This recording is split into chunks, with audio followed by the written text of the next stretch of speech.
starting Wednesday, tatanungin natin yung mga departamento, paano nila ginastos yung budget nila. Paano natin sila tatanungin kung paano nila ginastos yung budget nila kung hindi natin alam paano sila nabawasan at paano sila nadagdagan. We will be able to scrutinize the performance of the different agencies as well as the utilization of the different line items based on the 2025 performance. No. So this does not preclude us from doing that scrutiny.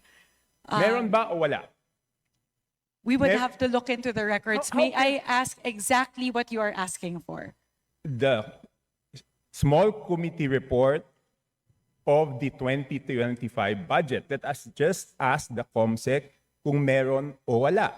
Kung meron, why was it not filed sa archives based on our rules 15 days after? So meron ba o wala?